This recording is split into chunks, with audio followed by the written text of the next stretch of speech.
Mass transfer का मैंने basic पढ़ा दिया था तुम लोगों को। क्या पढ़ा दिया था? बेसिक पढ़ा दिया था। और अपने किस पे? वो यूट्यूब पे। तो वो जाके पढ़ लेना। मास ट्रांसफर का कोड क्या है इसका? 4002। इस पीडीएफ में इसलिए नहीं लिखा कि नॉर्मल कॉमन भी जाएगी, तो पता होना चाहिए।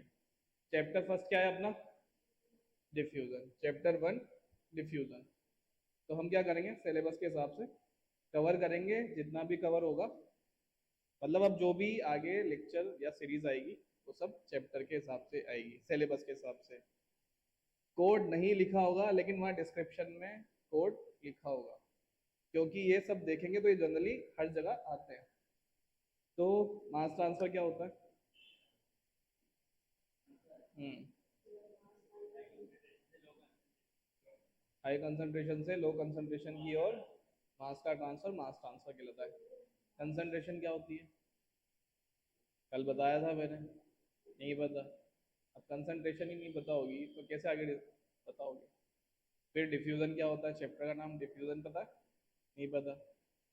तो यही सब चीज़ें अपन ने इस पीपीटी में या कहें इस लेक्चर में डिस्कस करेंगे, क्योंकि जब तक बेसिक क्लियर नहीं होगा तो मैं फिक्स लो पढ़ा लूँ, कुछ भी पढ़ा लूँ, तो मैं समझ में नहीं आएगा। इधर बैठ थोड़ा, फ्रेंड बैठ। ठीक है। अब यहाँ पे डायग्राम दिख रहा होगा। ये डायग्राम लगाने का पर्पज ये था कि थोड़ा समझ में आए प्रैक्टिकल तरीके से। ठीक है।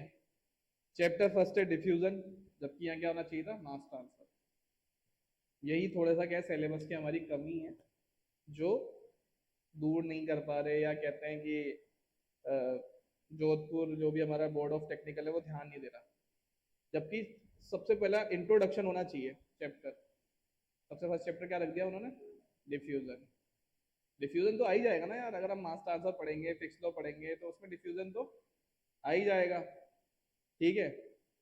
तो मास ट्रांसफर क्या होता है? हाई कॉन्सेंट्रेशन से लो कंसंट्रेशन की ओर क्या होता है? किसका ट्रांसफर? मास का ट्रांसफर मास ट्रांसफर कहलाता है, जैसे इस डायग्राम में दिखाया गया है। ठीक है। इस डायग्राम में क्या दिखाया गया है? यहाँ बहुत सारे मॉलिक्यूल है, किसी भी मटेरियल के या किसी भी मैटर के बहुत सारे मॉलिक्यूल हैं। तुमने क्या किया, उसकी कंसंट्रेशन वहां पे ज्यादा है, दूसरी जगह कम है। तो क्या होगा, वो वहां से ट्रेवल करके दूसरी जगह चले जाएंगे। High region to low region लिखा रहता है ना, यानी जहाँ क्षेत्र में ज्यादा है उससे कम क्षेत्र में चले जाएंगे। बेडरूम से किचन, जो एग्जाम्पल दिया था, या नॉर्मल सा एग्जाम्पल है, तुमने बेडरूम में अगर परफ्यूम लगाई तो परफ्यूम की स्मेल तुम्हें वहां तक आती है। गंध कहो, खुशबू कहो, कुछ भी कहो, तुम्हें अगर आती है वो दूर तक आती है। क्यों आती है? क्योंकि उसके मॉलिक्यूल ट्रेवल करके हाई कंसंट्रेशन से लो कंसंट्रेशन की तरफ जाते हैं, जहाँ पे वो है नहीं वहां पे वो ट्रेवल करके जाते हैं। इसी को क्या बोलते हैं? मास ट्रांसफर कहते हैं। ठीक है। तो अभी तुम्हें समझ में आया मास ट्रांसफर। ये तो मास ट्रांसफर की परिभाषा थी कि मास ट्रांसफर क्या होता है, डेफिनेशन। लेकिन और मास ट्रांसफर अपने पिछले लेक्चर में भी अपन ने डिस्कस कर रखा है, तो उसमें देख लेना। यहाँ एक डिफ्यूजन ग्रीन कलर में तुम्हें दिख रहा है, डिफ्यूजन। जब इतने सारे मॉलिक्यूल स्मॉल जगह जा रहे हैं तो वो क्या हो रहे हैं? डिफ्यूज हो रहे हैं। ठीक है। उसके बाद है ये, एक बार वो डिस्कस कर लेते हैं। What is mass transfer? क्या बताया था मास ट्रांसफर क्या होता है, बताओ। पहले तो यूनिट ऑपरेशन क्या होता है ये बताओ। यूनिट ऑपरेशन क्या होता है? ढंग से बताओ, ढंग से थोड़ा सा। एक अच्छा सा एग्जांपल लो, या उसकी डेफिनेशन ऐसे बोलो, ये फिजिकल चेंज होता है, ये कोई डेफिनेशन नहीं है। क्या है बताओ। यूनिट ऑपरेशन में नया प्रोडक्ट नहीं बनता। I am asking to you what is unit operation. आप मुझसे कह रहे हो यूनिट ऑपरेशन में नया पदार्थ नहीं बनता। स्पेसिफाइड एक डेफिनेशन दो पहले। ठीक है, मैंने डेफिनेशन पूछी है आपसे कि यूनिट ऑपरेशन होता क्या है।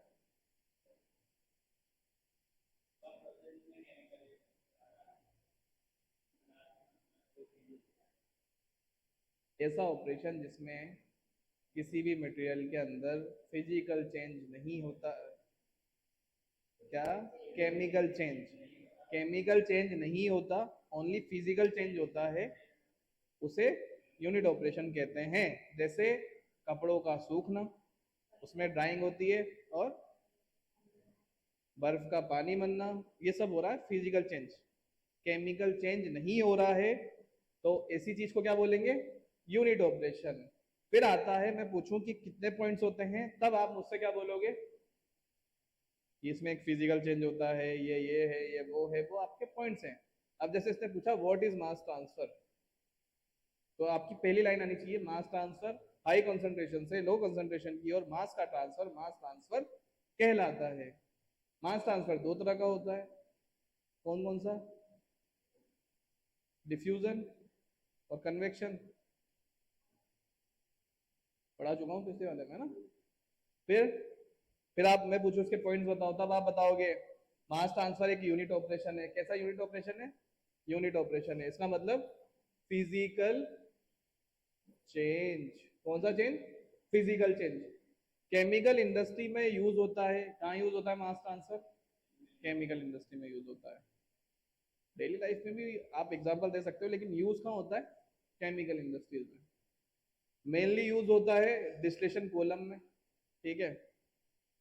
डिस्टिलेशन कॉलम, यहाँ से स्टीम गई या कोई भी हॉट फ्लूइड या वहां से लिक्विड आया, दोनों में कनेक्शन हुआ, कनेक्शन होने से क्या हुआ? काउंटर करंट एक दूसरे को एब्जॉर्ब कर लेगा, या वो दूसरा एक दूसरे पहले के साथ ऊपर चला जाएगा, कुछ भी होगा, लेकिन दोनों में कंसंट्रेशन में चेंज होगा। मटेरियल में तो चेंज होगा। अब होगा क्या? जब वो निकल गया नीचे से, बॉटम प्रोडक्ट निकल गया, ऊपर से टॉप प्रोडक्ट निकल गया, तो होगा क्या? मास में किसी में चेंज होगा। तो ये चीज कहाँ यूज होती है? डिस्टिलेशन कॉलम में। वहाँ मास का ट्रांसफर हो रहा है ना, कंसंट्रेशन चेंज होती है वहाँ पे। एब्जॉर्प्शन कॉलम में भी सेम वही होता है, बस उसमें एब्जॉर्ब होता है ना, ठीक है। ड्रायर में क्या होता है? ड्राइंग होती है। अब ड्रायर का छोटा सा एग्जांपल, किसी भी चीज में से मॉइस्चर निकालना है तो क्या करोगे? उसमें हॉट सोर्स दोगे या हीट सोर्स दोगे, उससे क्या होगा? उसमें से मॉइस्चर निकल जाएगा। अब वो जब ड्राइंग हो गई तो उसमें क्या हुआ? फिजिकल चेंज हुआ, ना कि केमिकल चेंज हुआ, ठीक है। मिक्सर, उसमें मिक्सिंग करना, उसमें भी पहले मान लो पतला था, फिर वो गाढ़ा हो गया जब तुमने उसको मिक्स किया, फिजिकल चेंज। क्रिस्टलाइजर में क्या हुआ? कोई तुम्हारे पास जैसे शुगर शुगर थी, शुगर को तुमने क्या किया? ठंडा किया, तो वो क्रिस्टल फॉर्म में जमा हो गया। किसमें जमा हो गया? क्रिस्टल फॉर्म में। तो क्रिस्टलाइजर ने क्या काम किया? उसकी क्या चेंज कर दी? फॉर्म चेंज कर दी। पहले वो लिक्विड में था, उसको सॉलिड में कर दिया। मास ट्रांसफर समझ में आ गया? ये पॉइंट्स होते हैं मास ट्रांसफर के। पर्पस क्या है? मटेरियल का ट्रांसफर एक जगह से दूसरी जगह, जो भी तुम्हारे पास मटेरियल है उसका ट्रांसफर एक जगह से दूसरी जगह, किसका पर्पस है? मास ट्रांसफर का। क्लियर है यहाँ तक? बहुत बेसिक तरीके से समझ रहे हम, ठीक है। डिफ्यूजन क्या होता है? डिफ्यूजन क्या होता है? बताओ क्या होता है डिफ्यूजन? हम्म? डिफ्यूजन क्या होता है? डिफ्यूजन, पहले डिफ्यूजन क्या है मैंने पहले भी समझाया, दोबारा समझा रहा हूँ। Diffusion is the movement of molecules, molecules की मूवमेंट, मॉलिक्यूल्स की मूवमेंट एक जगह से दूसरी जगह, एक क्षेत्र से दूसरे क्षेत्र में, एक स्थान से दूसरे स्थान में, मॉलिक्यूल्स की movement from a region to of higher concentration, higher concentration से दूसरे क्षेत्र जहां पे लो कंसंट्रेशन है, ड्यू टू कंसंट्रेशन ग्रेडियंट, किसकी वजह से? कंसंट्रेशन ग्रेडियंट की वजह से। क्या मूवमेंट? हाई कंसंट्रेशन से लो कंसंट्रेशन की ओर किसका मूवमेंट? मॉलिक्यूल्स का। क्या कहलाता है? डिफ्यूजन। हाई कंसंट्रेशन से लो कंसंट्रेशन की तरफ जा रहे हैं, डिफ्यूज हो रहे हैं, तो क्या कहलाएगा ये? डिफ्यूजन। ये किसकी वजह से होता है? कंसंट्रेशन ग्रेडियंट की वजह से। हीट ट्रांसफर किसकी वजह से होता था? टेम्परेचर ग्रेडियंट की वजह से। समझ में आ गया? रिलेशन हो गया दोनों में। बस दोनों में क्या चीज है? उसमें टेम्परेचर डिफरेंस था, यहाँ कंसंट्रेशन डिफरेंस है। अब हिंदी में तुम्हारे लिए लिखा है मैंने ये। डिफ्यूजन एक मास प्रोसेस है जिसमें पार्टिकल्स या मॉलिक्यूल्स हाई कंसंट्रेशन से लो कंसंट्रेशन की तरफ मूव करते हैं बिना किसी एक्सटर्नल फोर्स की। तुम्हें कोई एक्सटर्नल फोर्स नहीं लगाना पड़ता, तो क्या होता है, हाई कंसंट्रेशन से लो कंसंट्रेशन की ओर मूवमेंट करते हैं। परफ्यूम का स्प्रे करोगे, यहाँ पे तुमने स्प्रे किया, हाई कंसंट्रेशन से वो फैलते हुए दूसरी जगह चले गए, तुमने कुछ नहीं किया उसमें, तुमने फूंक थोड़ी मारी, अपने आप हवा के साथ बहते हुए चले गए। ठीक है, समझ में आ गया डिफ्यूजन क्या होता है? एग्जाम्पल,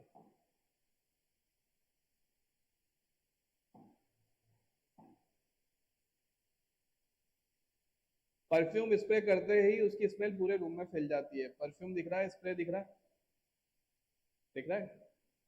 जैसे ही तुमने परफ्यूम का स्प्रे दबाया, स्प्रे दबाते क्या हुआ, देखो यहां से लिक्विड आया, उसके छोटे छोटे मॉलिक्यूल सब दिशाओं में फैल गए।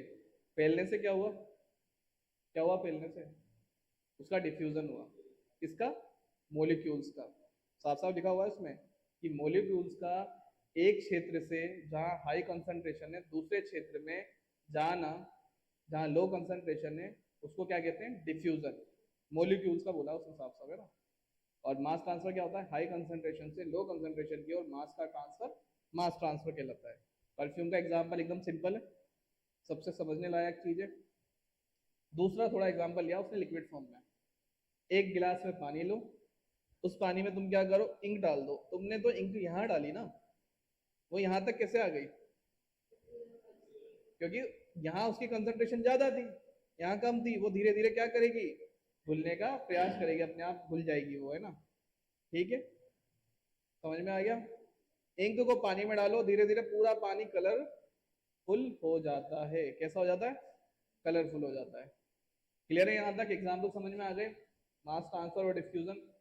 ठीक है, अब है क्यों होता है मास ट्रांसफर। भाई मास ट्रांसफर होता है तो क्यों होता है? सिस्टम हमेशा यूनिफॉर्म होना चाहता है, सेम कंसंट्रेशन। मतलब उस इंक को तुमने पानी में डाला तो वो पानी में घुलना चाहेगी, वो चाहेगी कि मैं सब जगह फैल जाऊं। जैसे तुमने परफ्यूम की यहाँ खुद लगाई, वो धीरे धीरे देखना सब जगह फैल जाएगी। यानी ऐसी चीज वो यूनिफॉर्म होना चाहता है सिस्टम। सिस्टम हमेशा कैसा होना चाहता है? यूनिफॉर्म, एक जैसा होना चाहता है। ठीक है, इसलिए पार्टिकल्स ऑटोमेटिकली स्प्रेड हो जाते हैं। स्प्रेड मतलब फैल जाते हैं। क्या होते हैं? फैल जाते हैं।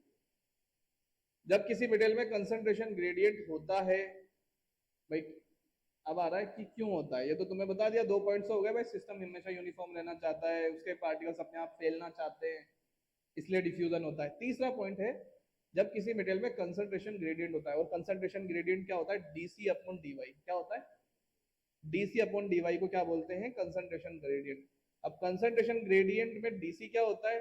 डीसी होता है चेंज इन कंसंट्रेशन। कंसंट्रेशन में चेंज आना, हाई से लो चेंज आ रहा है, उसको बोलते हैं डीसी। और डीवाई क्या होता है? Change in distance. Change in distance, distance के साथ चेंज आना। ठीक है, तब मास ट्रांसफर होता है। जब कंसंट्रेशन ग्रेडियंट होगा तो मास ट्रांसफर होगा, हाई कंसंट्रेशन से लो कंसंट्रेशन की तरफ होगा, डिफ्यूजन भी और मास ट्रांसफर भी। यहाँ एक ब्लू में लाइन लिख रखी है, क्या है? कंसंट्रेशन क्या होती है? मैंने बार बार पूछा था, स्टार्टिंग में भी पूछा था, उसका आंसर यह है कंसंट्रेशन। ठीक है, concentration is the amount of substance present in given volume. एक वॉल्यूम में किसका अमाउंट? किसी सब्सटेंस का, पदार्थ का अमाउंट क्या कहलाती है? उसकी कंसंट्रेशन। किसी वॉल्यूम में किसी पदार्थ की मात्रा क्या कहलाती है? कंसंट्रेशन। याद होना चाहिए कंसंट्रेशन किसे कहते हैं। किसी को नहीं याद, तुम्हें याद होनी चाहिए, क्योंकि एक बेसिक चीज है, वो नहीं याद करोगे। पानी क्या होता है? H2O। क्या काम आता है? आग बुझाने के, पीने के। ये चीजें याद है ना, देखते हो। तो ऐसे ही कंसंट्रेशन ग्रेडियंट भूल जाओ एक बार को, कंसंट्रेशन याद होनी चाहिए। कंसंट्रेशन क्या होती है? क्या होती है? सब्सटेंस के अमाउंट की प्रेजेंटेशन या उपस्थिति क्या कहलाती है? उसकी कंसंट्रेशन। जैसे एक गिलास पानी लिया, गिलास में क्या है? वाटर। क्या है? वाटर। मैंने क्या किया? इसमें चीनी डाल दी। एक चम्मच चीनी डाल दी साहब, एक चम्मच चीनी डाल दी मैंने ना, शुगर है ना, एक चम्मच, एक चम्मच चीनी डाली तो इस एक गिलास पानी में कितनी चम्मच चीनी है, एक चम्मच। इसी को मैंने 5 चम्मच डाल दिया, कितना डाल दिया, 5 चम्मच। तो अब इस गिलास में शुगर की मात्रा बढ़ी नहीं बढ़ी, अब 5 चम्मच हो गई, तो कंसंट्रेशन कितनी हो गई, 5, जो भी स्पून बोल दो। थोड़ी देर बाद मैंने 10 स्पून डाल दी, तो उसमें किसकी कंसंट्रेशन बढ़ जाएगी, शक्कर की या शुगर की, ठीक है। ये कंसंट्रेशन इसे कहते हैं, समझ में आ गया। जैसे जैसे आप क्वांटिटी बढ़ते जाओगे उसकी कंसंट्रेशन बढ़ती जाएगी। ये समझ में आ गया डिफ्यूजन क्यों होता है।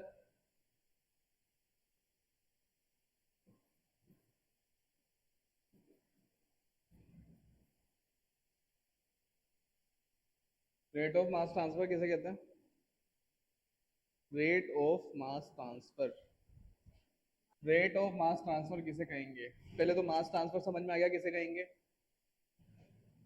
क्या होता है मास ट्रांसफर, बार बार बुलवा रहा हूँ क्यों, याद हो जाए, बताओ क्या होता है। हाई कंसंट्रेशन से लो कंसंट्रेशन की ओर मास का ट्रांसफर मास ट्रांसफर कहलाता है। लेकिन रेट ऑफ मास ट्रांसफर यानी उसकी दर, इकाई समय, है ना, यूनिट टाइम, यूनिट टाइम में यूनिट एरिया से, है ना, यूनिट एरिया से, या कहें हिंदी में इकाई समय, किसमें, इकाई समय में इकाई क्षेत्रफल से, यही होगा। क्या लिखेंगे, जब किसी मटेरियल या पदार्थ या मैटर का यूनिट एरिया से यूनिट टाइम में कंसंट्रेशन का ट्रांसफर, कंसंट्रेशन ही चेंज हो रही है ना, या कंसंट्रेशन का चेंज होना, उसका क्या कहलाता है, रेट ऑफ मास ट्रांसफर कहलाता है। हिंदी में बताओ, हिंदी में बताओ, बताओ देख के तो बताओ। किसी भी मटेरियल का इकाई समय में इकाई क्षेत्रफल से मास का transfer rate of mass transfer कहलाता है। यही है, क्या लिखेंगे, बोलो दोबारा बताओ अब। किसी भी मटेरियल में इकाई समय में, आ गया इकाई समय, हम्म,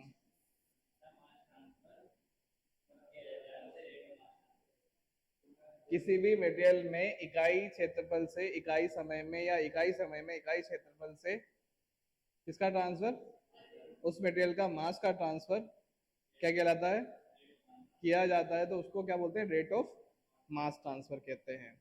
और मास ट्रांसफर का मान किससे निकालते हैं, फिक्स लॉ से। मास ट्रांसफर का मान किससे निकालेंगे, फिक्स लॉ से। रेट ऑफ मास ट्रांसफर का मान फिक्स लॉ से निकाला जा सकता है, ठीक है। फिक्स लॉ में पुराने उसमें समझा चुका हूँ, पहले वाले वीडियो में, एक बार और समझा देता हूँ। ये क्लियर हो गया, अब क्या,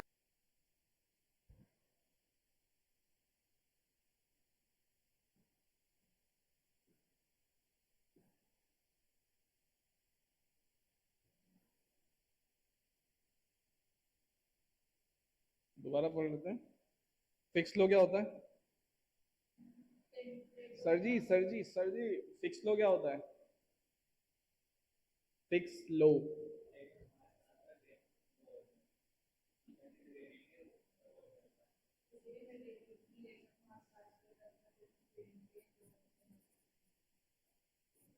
किसी भी मटेरियल, किसी भी मटेरियल, आगे, किसी भी मटेरियल, दो मिक्सचर ले लेते हैं ना, ए प्लस बी का मिक्सचर ले लेते हैं, ठीक है। ध्यान रखना फिक्स लॉ हमेशा दो सब्सटेंस के लिए लगता है ना। किसी भी मटेरियल या मिक्सचर ए प्लस बी, आगे, की rate of mass transfer, rate of mass transfer की वैल्यू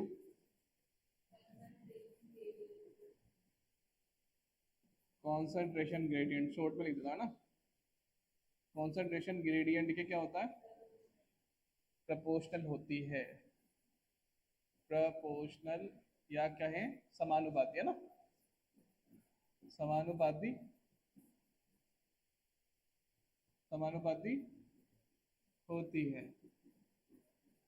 ठीक है, क्या लिखा हमने, राइटिंग थोड़ी खराब है, देख लेना। किसी भी मटेरियल या मिक्सचर A प्लस बी की रेट ऑफ मास ट्रांसफर की वैल्यू किसके प्रोपोर्शनल होती है, कंसंट्रेशन ग्रेडियंट के।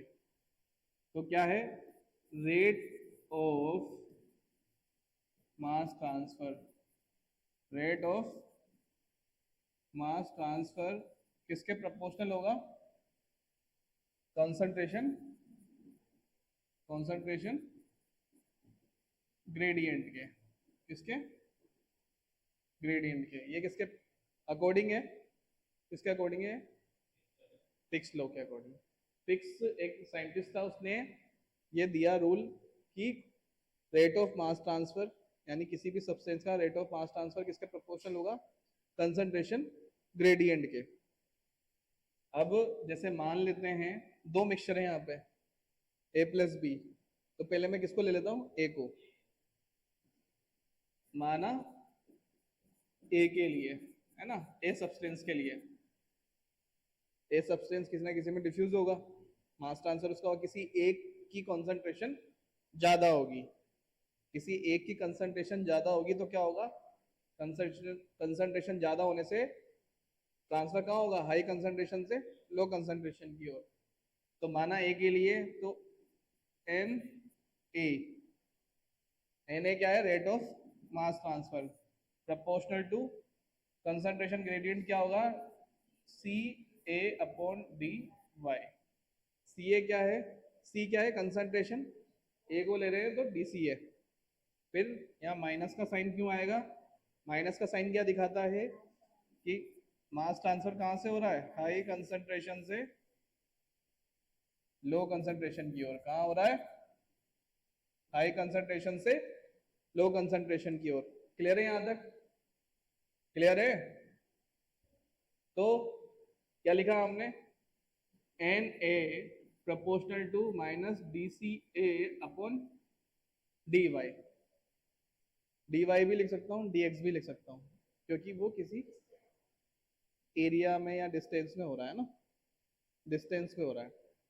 तो जैसे ही मैं प्रोपोर्शनल हटाऊंगा तो क्या आएगा, equals to minus D A B D C A upon D A Y. अब ये डी ए बी क्यों आया, डी ए बी क्यों आया, क्योंकि दो सब्सटेंस लिए हमने, सब्सटेंस कितने लिए, दो, एक ए एक बी, मिक्सचर है ए प्लस बी का, है ना। तो मास ट्रांसफर कहां से कहां होगा, ए से बी की तरफ। तो डीएबी क्या है, डिफ्यूजिविटी, क्या है, डिफ्यूजिविटी, है ना। एनए क्या है, रेट ऑफ मास ट्रांसफर, और D C A upon D Y क्या है, concentration gradient, concentration gradient. Clear है। क्या बचा, माइनस चिन्ह क्या दिखाता है, high to low mass transfer, high concentration से लो कंसंट्रेशन की ओर मास का ट्रांसफर, मास ट्रांसफर। और ये पूरा क्या है, ये फिक्स लो, क्या है ये, फिक्स लो। क्लियर है यहां तक, ये पूरा क्या है, फिक्स लो। बोल बोल, निकाल,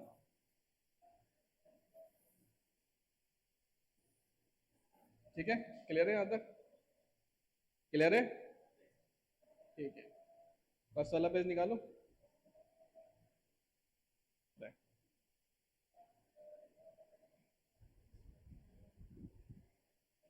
इसके बाद क्या है टॉपिक हमारा, फिक्स लो, समझ में आ गया। एन ए बराबर minus D A upon D A B upon D C upon D Y. D A B क्या है? Diffusivity. D C upon D Y क्या है? Concentration gradient. और एन ए क्या है? Rate of mass transfer. किसकी? A substance की। इसके आगे क्या आएगा? अब क्या पढ़ेंगे इसके आगे हम? हाँ, टाइप्स ऑफ डिफ्यूजन। डिफ्यूजन कितनी तरह के होते हैं? दो तरह के। कौन कौन से? Molecular and eddy current. ये पढ़ेंगे हम हमारे नेक्स्ट लेक्चर में, ठीक है? ये नेक्स्ट लेक्चर में पढ़ेंगे, क्योंकि इसके डेरिवेशन भी प्रूफ करेंगे। तो मुझे बता देना अगला लेक्चर क्या है तुम्हारा? Types of diffusion. करने में अभी कवर कर देंगे, लेकिन उसके एग्जाम्पल, पीपीटी और ये सब